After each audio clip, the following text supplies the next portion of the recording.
Já, góðan daginn, góðir bæjarfulltrúar sem hér eru samankomnir í fundarsal bæjarskrifstofunnar á Reyðarfirði. Ég býð ykkur velkominn til 408. fundar bæjarstjórnar Fjarðabyggðar og segja hann settan, þann fyrsta á nýja ári og óska ykkur öllum gleðilegs nýs árs. Þetta er víst samkvæmt einhverri reglu sem ég lærði í gær, þá var 15. janúar síðasti dagurinn sem að segja gleðilegs nýtt ár.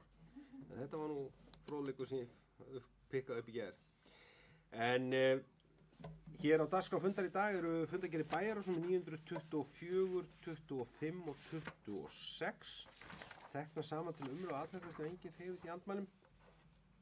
Stjórn menningarstofu nr. 28, skipunar- og framkvæmdanefnd fundargerð nr. 48 og síðan eru hér nokkur almenn mál.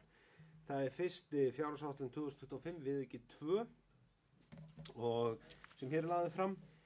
Eins og með þekkja þá erum við ennþá að sem sagt þetta tengslum við síðasta ár og fjárhagsáætlun síðasta árs. Síðan er reglum við styrkt við stjórnmálaflokka, þetta er endurskoða reglur kom hér frá bæjarráði. Síðan hér handbók Oddskars sem er handbók með eftirlit með viðbrögð við snjóflóðum og skíðasvæðum Oddskari. Unnin á grundvelli hættumat sem þar liggur fyrir og með þekkja. En þar að hljóta staðfestingu bæjarstjórnarinnar kemur hér frá starfsmönnum og jafnframt eftir yfirlestur og yfirferð Veðurstofu Íslands. Síðan hér ein tillaga stækkun innansvæðis og Atlantshafs Hjallalínu eða sem sagt tillaga breytingu á aðalskipulagi. Þá göngum við til dagskrár og fyrst eru áðurnefndar fundargerðir 3 frá bæjarráði 924, 25 og 6. Ragnar Sigurðsson við biðjum orðið geðsvarar.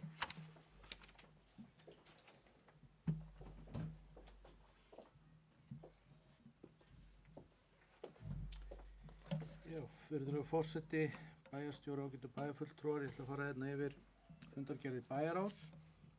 Að byrja hérna á fundargerð nr. 924. Þar var fyrsta mál á dagskrá viðauki 2 fyrir vegna fjárhagsáætlunar 2025 og hún er hér undir verður tekin til sérstakrar atkvæðagreiðslu hér undir liðnum almenn mál og eftir, þannig að við gerum betur grein fyrir því þar. Svo er hér mál sem ég vil koma inn á sem að er liður 1.3 og er að finna í nokkrum liðum bæjarráðs, uppbygging padelvallar á Reyðarfirði. Þarna er bæjarráð búið að heimila að settu verður upp padelvöllur í eldri íþróttasalnum hér á Reyðarfirði og það er verið að ganga frá samningum afnot og rekstur vallarins. Við erum búin að ganga frá drögum, ég held að undirritun sé nú ekki búin en það var gert eftir samtal við ungmennafélagi Val, Glímuna og svo skólayfirvöld hér. Og þetta er bara þetta gríðarlegt fagnaðarefni að við séum að auka flóruna hér til íþrótta. Þetta er íþrótt sem er í mikilli sókn og bæði hér á landi og eins erlendis. Og við sjáum það að vellir rísa hratt núna á höfuðborgarsvæðinu og ánægjulegt að segja frá því að Fjarðabyggð verður þá fyrsti staðurinn utan höfuðborgarsvæðisins sem svona völlur rís og ég hvet auðvitað bæjarbúið til þess að kynna sér padel og þá þessa starfsemi. Það er hérna þetta er mjög vinsælt, þetta er orðið næst vinsælasta íþróttin á Spáni og eftir fótboltanum. Þarna eru allir aldurshópar sem er að iðka þetta og frekar einföld íþrótt. Þetta er nú svona með þeirri íþrótta sem að vart kannski með svona nokkuð jafnt kynjahlutfall, allavega svona með það sem við þekkjum til hér. Þannig að það er mjög jákvætt og þetta hefur vakið heilmikla athygli og fjölmörg sveitarfélög hafa haft beint samband við mig og eru svona áhugasöm að ná einhverjum tengingum við þennan aðila sem að hefur valið hér Fjarðabyggð til þess að setja upp næsta padelvöll. Þetta hefur fengið mikla athygli og við fórum í þetta samráðsferli sem að hefur leitt bara af sér ákveðnar athugasemdir varðandi nýja salinn og hlutir sem að við hefðum hvort þurft að fara í, þannig að það er ekkert því til fyrirstöðu að bæta íþróttaaðstöðuna í nýja íþróttahúsinu, þannig að hún geti þá tekið við því hlutverki sem hún átti að taka við að fullu. Auk þar sem við erum að fara í kyndingu Fjarðabyggðarhallarinnar og uppbyggingu á íþróttahúsi á Eskifirði, þannig að þetta á að falla að öllu því sem að við viljum að þetta falli að og erum þá að samaskapi að auka fjölbreytileika til íþróttaiðkunar og auka auðvitað bara flóruna sem til tómstunda hér í sveitarfélaginu, þannig að ég bara óska öllum til hamingju með þennan áfanga. Nú næsta lið þá vorum við að fjalla reglur styrki til stjórnmálaflokka og það einnig hér til afgreiðslu á eftirundi liðnum almenn mál. Þar raunin bara verið að taka út þann lið sem snýr að gjaldfrjálsum afnotum á húsnæði í eigu sveitarfélagsins. Nú í fundargerð bæjarráðs númer 925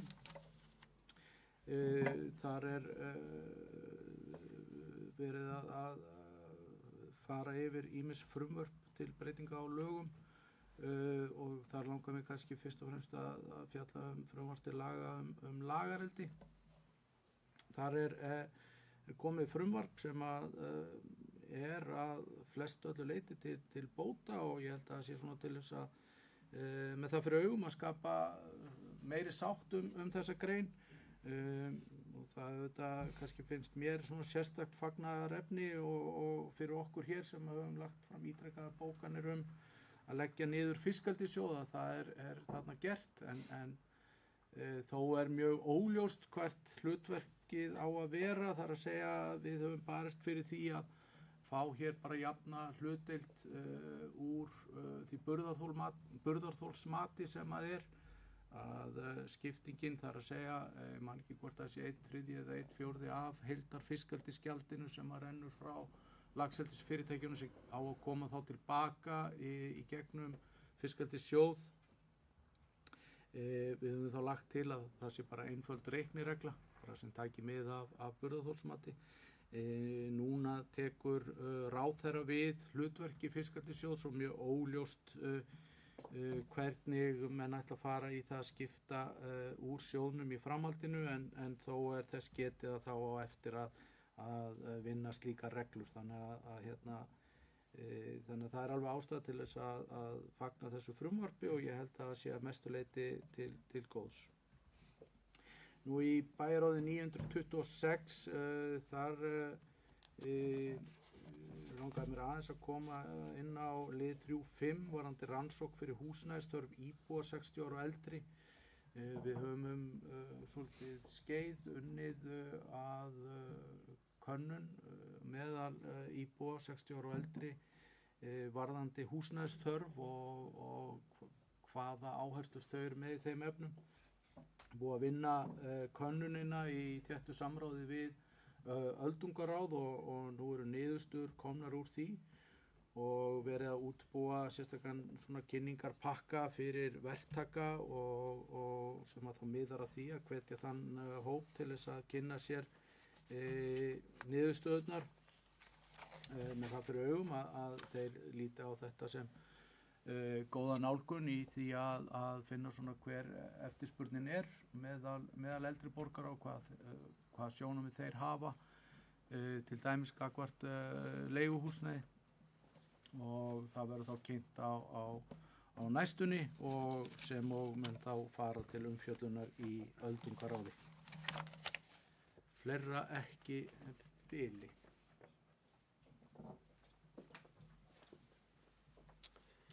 Þakka fyrir Ragnar, orðið laust að þetta ekki bæra. Stefán Þór Eysteinsson er beðið orðið, gerðu svo Stefán.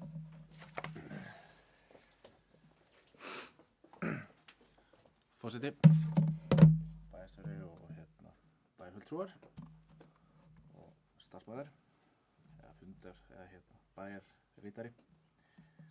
Aðeins að fá að koma inn á nokkra liði undir fundargerðum bæjarráðs og ætla að fá að byrja undir fundargerð bæjarráðs sem 924, máli 1.5 sem samstarf skíðasvæðanna Oddsskarðs og Stafdals og þarna var verið að skrifa undir samning rekstur og aðgangsstýringu og vefsölukerfis fyrir skíðasvæðin bæði. Og ég held að þetta samstarf skíðasvæðina, þar segja Oddsskarði og Stafndal, sé bara gríðarlega jákvætt skref fyrir báða aðila. Ég held að flestir séu saman á það að það skynsamlegt að sveitarfélögin á Austurlandi vinni saman á þessu máli. Ég held að markhópurinn sé að miklu leyti sá sami sem nýti þessi svæði og notendurnir líti á þessi svæði sem eina heild. Og ég held að þetta sé gott fyrsta skref í átt að meira samstarfi. Ég held að það séu gríðarleg tækifæri til staðar. Það auðvitað hafa farið fram ákveðin samtöl og kynningar og viðræður áfram svona hvernig hægt sé að standa því að byggja upp þetta svæði. Þetta eru auðvitað gríðarlega mikilvægt svæði fyrir sveitarfélögin og eins og segi, ég líti á þetta sem bara gríðarlega gott fyrsta skref í þessu öllu saman. Það er tækifæri hérna til að byggja ofan á þetta og ég held að við sem höfum verið að skoða hvernig þetta sé að móta og betrumbæta þjónustu sveitafélagsins, vitið það að auki samstarf sveitafélagana á Austurlandi, það er ákveðin lykilla sterkari þjónustu og þetta betri nýtingu fjármuna, þannig að við séum að gera sem best við okkar fólk. Og ég held að þetta sé bara ágætis dæmi að áframhaldandi samstarf er mögulegt, það getur gengið vel og vonandi getur þetta bara orðið fyrirmynda frekara samstarfi á öðrum sviðum milli þessara sveitafélaga. Aðeins undir fundargerð 925 og mál 26 sem Ragnar kom hérna inn á líka sem er frumvarp til laga lagareldi. Við auðvitað höfum rætt þetta oft og títt hér og það er þetta gríðarlega jákvætt að þetta sé komið núna fram í samráðsgátt og verður fróðlegt að sjá þegar þetta fær þinglega meðferð og þarna er þetta markmið sem ég held að við séum öll nokkuð sammála að það er í raun og veru búið til einhverja skýra og sjálfbæra og fyrirsjáanlega umgjörð þessa atvinnugrein sem er okkur svo gríðarlega mikilvægt. Og við þekkjum það vel hér að þetta getur verið mikilvæg stoð í atvinnu- og byggðaþróun og við erum auðvitað eitt af þeim sveitarfélögum sem berum raunverulega kostnað og áhættu af lagareldi, þannig að það er mjög jákvætt að sjá hér að það sé verið að endurskoða þetta og gera betur í því öllu saman. Við höfum auðvitað oft rætt skiptingun á tekjunum í þessu og þetta skiptir okkur verulega máli. Við höfum verið að sækja í fiskeldissjóð hér svo árum skiptir og mjög jákvætt að standi til að leggja niður. Það auðvitað eins og kom fram í máli Ragnars, það er svona óljóst hvernig nákvæmlega þessu verður svo háttað í framhaldinu. Við þurfum að bíða eftir reglugerðunum og sjá hvernig menn ætla að láta þetta fé fara á milli sveitarfélaga og hvernig þessar tekjur munu þá í raun og veru fara, en það er ljóst að þessar tekjur eiga að renna beint til sveitarfélaganna þar sem starfsemin fer fram en ekki gegnum einhvern samkeppnissjóð. Það eru auðvitað gríðarlega mörg sjónarmið sem að styðja við það eins og við höfum oft farið yfir. Annað sem ég held að sé mikilvægt og við höfum svo rætt áður líka að höldum áfram að halda á lofti, það er varðandi eftirlitið. Það er auðvitað nauðsynlegt að það sé gott eftirlit með lagareldinu, með fiskeldinu og svo sem bara eins og í flestum þessum geirum sem við þekkjum. Og það er líka nauðsynlegt til þess að þetta eftirlit sé markvisst og raunhæft í raun og veru og að sé hægt að treysta á það, að þá þarf þetta að vera hér í þeim samfélögum þar sem að atvinnugrein fer fram og það er þetta svo krafa sem við höfum gert að verði einhver aukning í störfum eða slíku sem tengist eftirliti þá verði þau störf staðsett í nálægð við atvinnugreinina sjálfa. Aðeins undir fundargerð 926, þá að fara yfir samningi við Skógræktarfélag Reyðarfjarðar og ég held að allir þekki það og viti það að þetta hefur tekið töluverðan tíma og þetta hefur verið lengi í vinnslu en þetta auðvitað snýr að miklu landi, þetta snýr auðvitað svona ákveðinni framtíð nýtingu og náttúruvernd og slíku og þá er þetta nauðsynlegt að gefa sér tími að vinna hlutina rétt og vanda til verka. Ég held að það sé bara gríðarlega jákvætt fyrir samfélagið, fyrir alla, að það sé búið að lenda þessum samningi. Þarna er auðvitað að horfa á áframhaldandi uppbyggingu á skógræktinni sem mun að sama skapi opna svæðið meira fyrir almenning, fyrir fólkið okkar, fyrir íbúana, efla við útivist og gera Fjarðabyggðar svona meira aðlaðandi sveitarfélagi til að flytja í. Þannig að þetta er gríðarlega jákvætt á mjög marga vegu og ég held að okkur sé bara óhætt að óska Skógræktarfélagi Reyðarfjarðar til hamingju með samninginn og hlakka til að sjá áframhaldandi uppbyggingu á svæðinu, ekki bara fyrir íbúa Reyðarfjarðar heldur bara fyrir alla íbúa Fjarðabyggðar. Í lokin langar mig aðeins að koma inn á lið 3.5 sem er rannsókn fyrir húsnæðisþörf íbúa eins og Ragnar kom inn á. Það er auðvitað gríðarlega jákvætt að við fáum þarna gögn í hendurnar til þess að taka ákvarðanir út frá, en ég getur mér að skoða þetta og byggt okkur umræður á þessum gögnum. Og þannig það er mjög ánægilegt að hafa það. Ragnar kom aðeins inn á þetta gefur svona ákveðna mynd af því hvað þessi hópur er að hugsa. Að flestir séu almennt svona ánægðir í sínu húsnæði eins og en margir á sama tíma er að hugsa sér að flytja á næstu árum. Ekki endilega frá Fjarðabyggð, heldur þá í minna húsnæði eða aðgengilega húsnæði eða með meiri þjónustu eða slíkt eða með stuðning. Og það er líka athyglisvert eða svona kannski við þekktum það og vissum það fyrir að stór hluti þessu hóps er í einbýlishúsum sem að krefst auðvitað mikils viðhalds og mikillar vinnu. Og kom kannski ekki óvart að það sem skiptir þennan hóp máli það er aðgengi, nálægð við heilbrigðisþjónustu, verslanir og félagsstarf auðvitað líka. Þannig þetta er mjög gott fyrsta skref fyrir okkur og auðvitað eins og kom fram í bókun Bæjarráðs þá verður farið áfram með þetta inn í húsnæðisáætlun. Ég held að það sé mikilvægt að við fylgjum því eftir þar. Einnig verður þetta kynnt fyrir verktöku á svæðinu, það er þetta mikilvægt líka. Ég held að svona okkar verkefni núna hér, þessar bæjarstjórnar og svo sem þeirra næstu líka, það er að horfa sérstaklega til þess hvernig við getum þá að skapa einhver raunhæfa leið fyrir þennan hóp, því þetta er stór hópur í Fjarðabyggð og hann er ört stækkandi. Skapa einhver raunhæfa leið fyrir hann til að halda áfram að eldast í Fjarðabyggð. Og þetta auðvitað gerum við bara með fjölbreyttu framboði og aðgengilegu húsnæði, þjónustípum, leigulausnum, hvað sem það er, sem að auðvitað þarf að miða við raunverulega greiðslugetu þessa hóps sem við eigum hér. Þetta er auðvitað bara lykilmál næstu ára og við þurfum að gera vel í þessu og það er auðvitað mikið í húfi í þessu. Meira var það nú ekki frá mér í bili. Takk fyrir. Þakka fyrir Stján. Aðeins að fá að kveða með hljóðs hér undir fundargerðum Bæjarráðs. Svo sem ekki sjálfstæðismenn mínir hér hafa farið nú vel yfir. Ég ætla bara að tækifærið og eins og Ragnar fór vel yfir í tengslum við uppbyggingu Padelvallar að svo sem taka hér undir og fagna að mörguleyti því að hér verði meiri fjölbreytni í afþreyingu og íþróttalífi. Það er afar ánægjulegt að sjá aðila komin á svæðið. Þetta er íþrótt sem er mjög reiðast í rúms, nýtur gríðarlega vinsælda bæði erlendis og eins hafa verið að spretta upp vellir og að koma fleiri vellir á höfuðborgarsvæðinu og virðist höfða til allra aldurshópa, ekki síst yngri og ungmenna sem er okkur mjög mikilvægt inn í bara okkar fjölbreytta og góð íþróttalíf og ég held að það sé bara full ástæða til að fagna því og leið náttúrulega þurfum að takast á við að gera hér breytingar í tengslum íþróttahúsið nýja til þess að það geti betur sinnt sínu hlutverki og þetta breytingar sem við hefðum viljað vera búnir að koma til lagfæringa en bara eitthvað sem við bregðumst við núna samhliða þessu þannig að þetta geti blómstrað allt saman og leiði náttúrulega verðum að svo með þekkja fannir að horfa til uppbyggingar nýrri íþróttamannvirkja á Eskifirði þannig að ég vil nota bara tækifæri og lýsa þið mikill ánægð með þetta ég tel að það er okkur mjög mikilvægt eins og öðrum samfélögum út á landi og bara allt land að hér sé fjölbreytt úrval af íþróttum og afþreyingu sem höfðu til fólks á öllum aldri og þetta er einn liður í því þannig að þetta er verulega ánægjulegt og gaman að sjá líka og finna þú veist að Fjarðabyggð hefur verið valinu hjá þessu fyrirtæki að sem ég held að sé ekki síður mikilvægt þannig að þetta er verulega ánægjulegt og hitt munum við leysa þannig að þetta geti allt þrifist hér saman. Ég vil líka taka aðeins undir í sambandi við lagareldi. Það er gott, ég vonir á að þessu fari nú að ljúka að við komumst í þann farveg sem við höfum kallað eftir sem sveitafélag frá upphafi.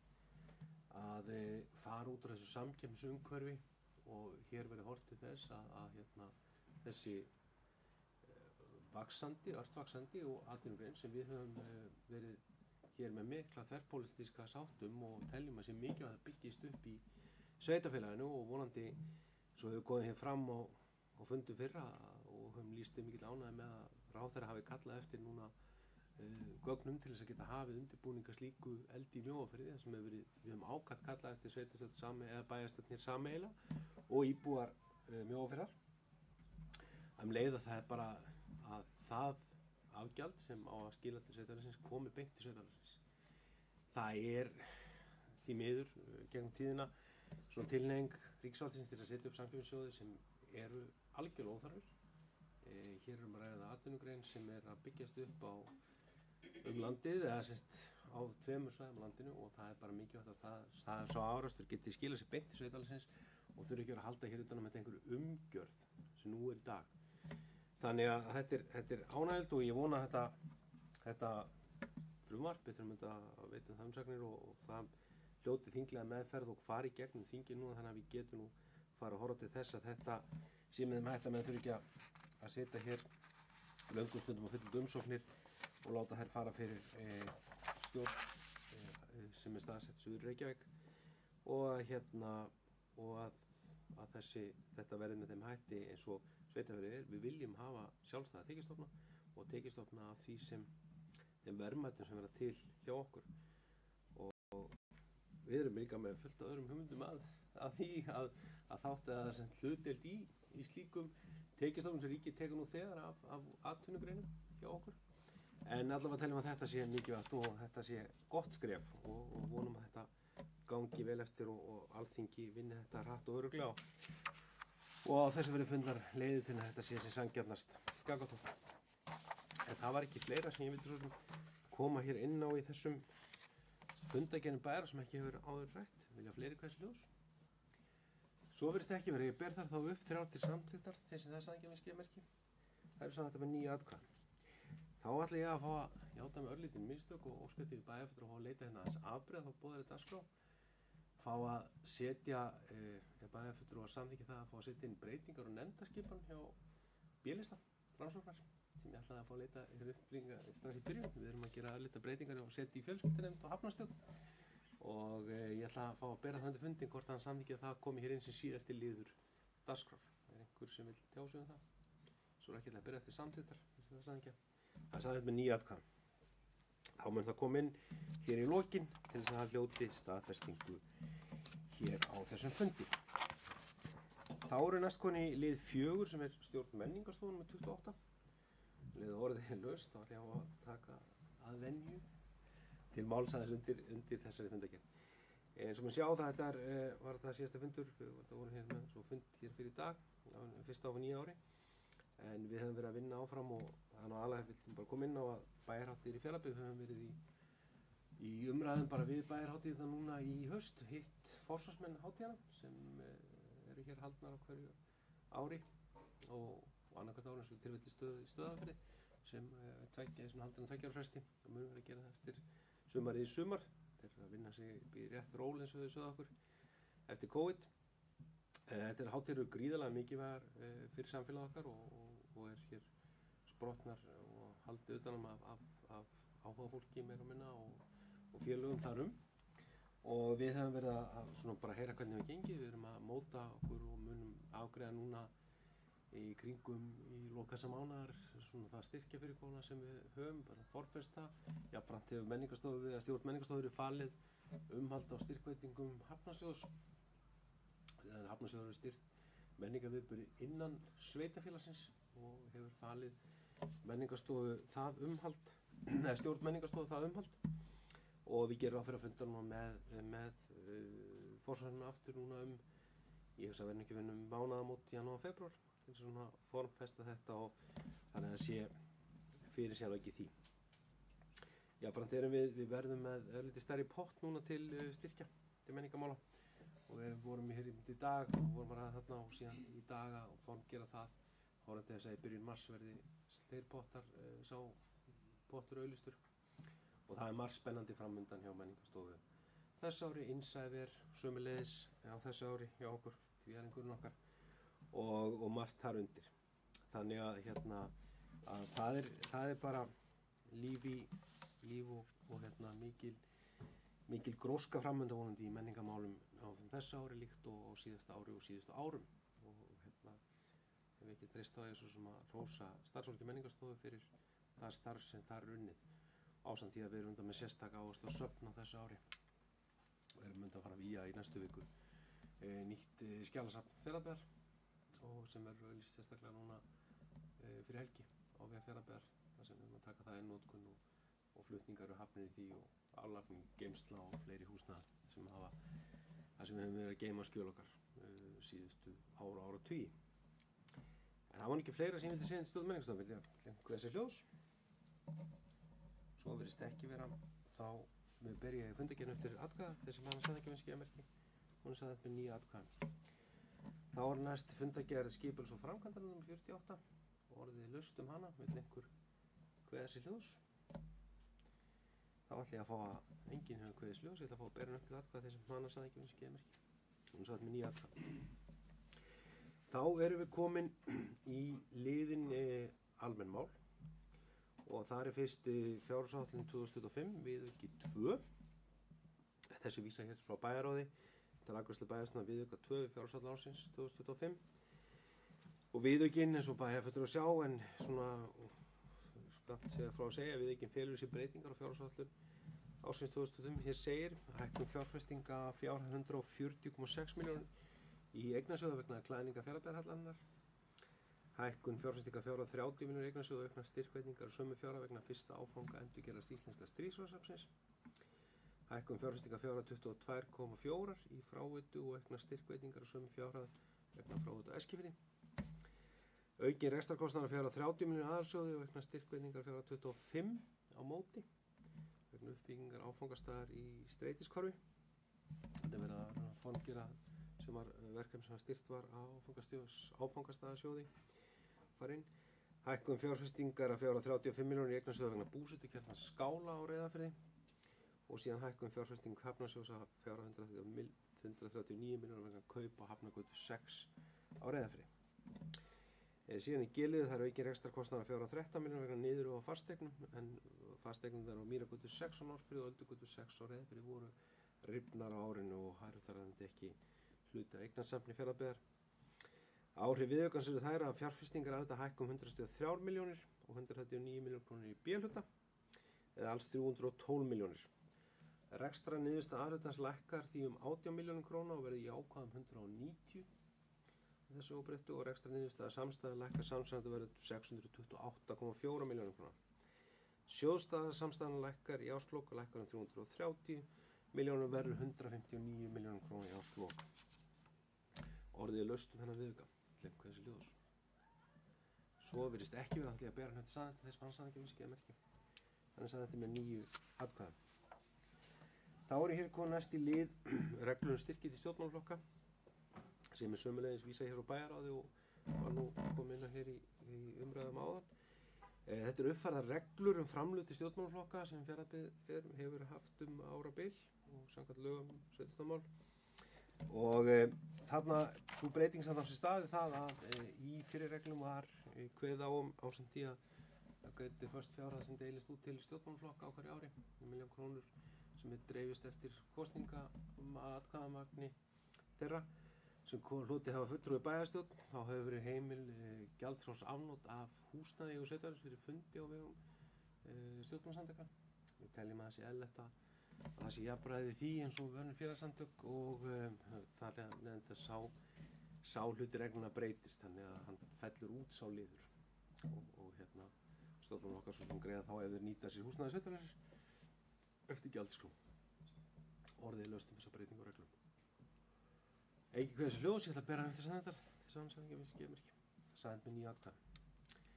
Þá eru konið áttalið sem heitir Handbók Oddskars en hér er lagt fram til fyrir bæjarstjórn staðfesting á handbók sem unnin hefur verið eftirlit og viðbragð við snjóflóðum í skíðasvæðinu í Oddskari. Þetta er vinnuplagg fyrir það, byggir á hættumati sem var gert fyrir nokkrum árum á skíðasvæðinu, varðar hætta á snjóflóðum á því svæði. Skíðasvæðin er skylt að vera með slíkar handbækur og jafnframt gátlista sem eru hvoru tveggja hafa lagt þar bæjarfulltrúa. Hefur verið unnið í góðri samvinnu Veðurstofu Íslands þessi handbók og Veðurstofan hefur hefur yfirfarið hana sérfræðinga Veðurstofunnar, að yfirfarið hana gert við hana athugasemdir og það hefur verið til þeirra og hún er hér lögð fram til umræðu og staðfestingu bæjarstjórnar. Orðið laust handbókina. Hjördís Helga Sæðan-Þórsdóttir, gjörðu svo.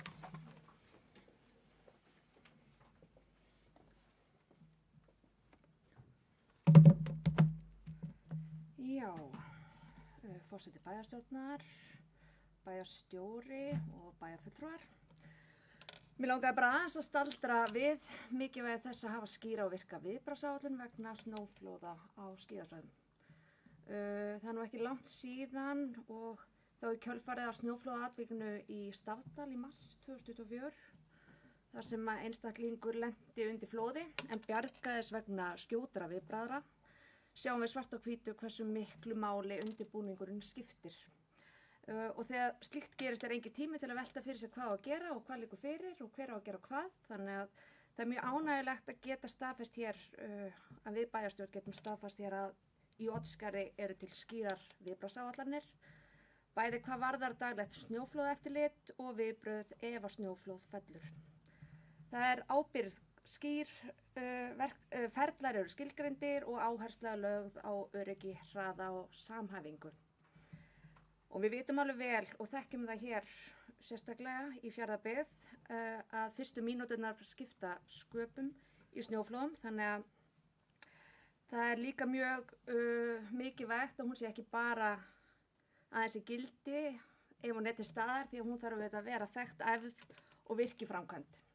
Þannig að ég vildi bara fá að koma hérna upp og fagna því að þetta verklag sé til staðar í Oddsskarði og hvetja bara áfram að við höldum áfram að leggja áherslu á reglubundið eftirlit, þjálfun og það að við séum að endurskoða sífellt áætlunina. Þannig ég vildi bara koma inn á það út af því að skíðaveturinn er hafinn og hlakka til að sjá alla hér upp í Oddsskarði á skíðum. Það verið Hjördís. Og í framhaldi af þessu þá við verðum svo unnið viðbragðsáætlun á vegum lögreglunnar fyrir skíðasvæðin á Austurlandi í heild sinni.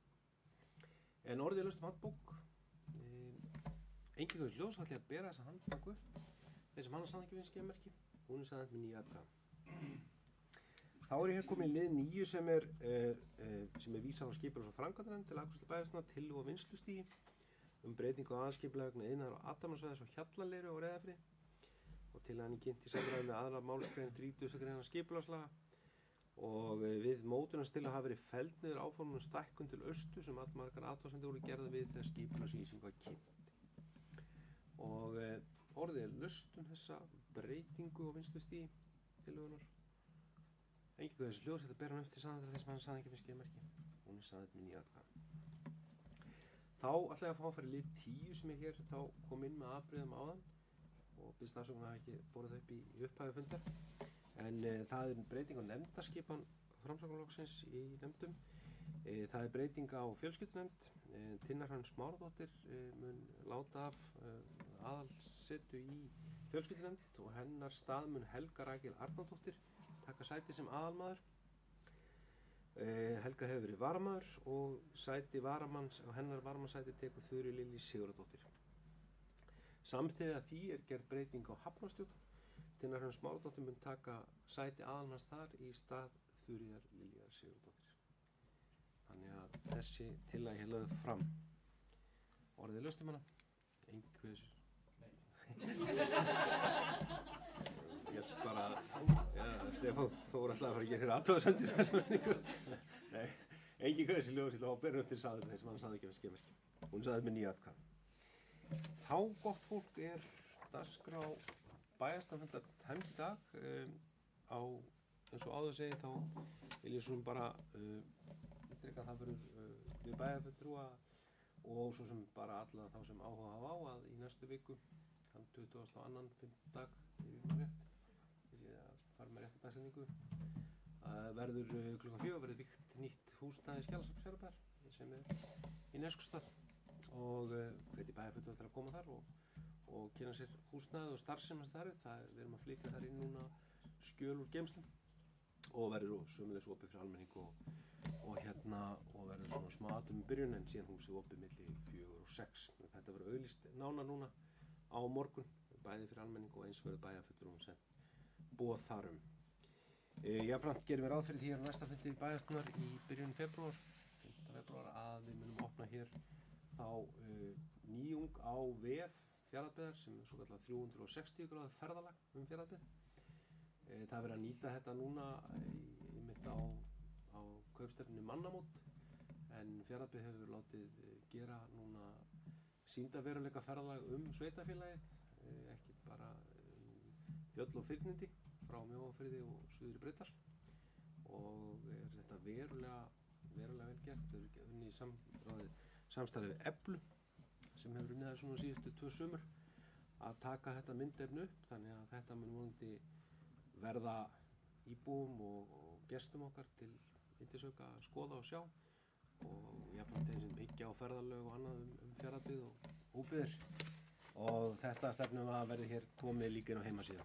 Þetta er nú til sýnis á Mannamótum, en við ætlum svo að þetta verði komið og hægt verið að fara inn þetta fyrir alla frá og með byrjun febrúar. Við stefnum á því að við erum með vígslu næsta bæjarstjórn. Það er verulega mikilvægt að við vígslur. Nú verða vígslur vikulega. En öðru leyti bara þakka ég bæjarfulltrúum og segi fundi slitið.